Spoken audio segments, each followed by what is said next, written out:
Hello everyone, welcome to Runa's Academy. So today we will start with this example exercise question number 1.4 of the first chapter. What it is telling? No, question number 1.5 we have to do. Question number 1.5 is telling when a glass rod is rubbed with a silk cloth, charges appear on both. Okay, when a glass rod is there and it is being rubbed with a what? Silk cloth.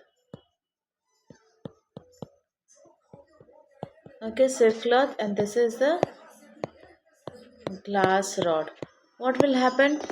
A charge will flow between these two. A similar phenomenon is observed in many other pairs of the bodies. Explain how this observation is consistent with the law of conservation of charge. So we have to explain with law of conservation of charge.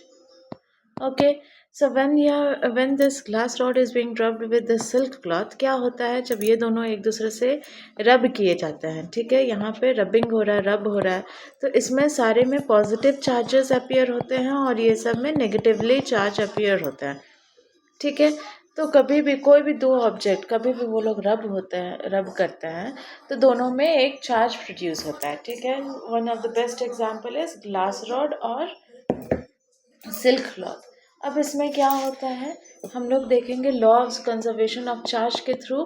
क्या देखेंगे? Before rubbing लिखेंगे पहले, before rubbing, ठीक है, before rubbing and after rubbing. Before rubbing and after rubbing में क्या होगा? Before rubbing में क्या होगा?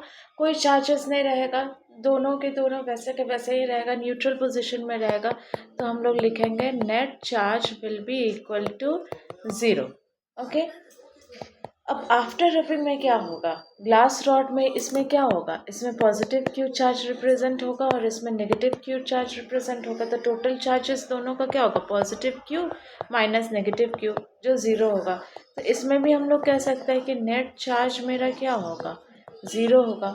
सो बिफोर रबिंग और आफ्टर रबिंग दोनों के टाइम में मेरा नेट चार्ज यानी कि टोटल चार्ज ज़ीरो ही है, यानी कि लॉ यही कंजर्वेशन, चार्ज क्या हो रहा है? कंजर्व हो रहा है, वो ना बढ़ रहा है ना घट रहा है।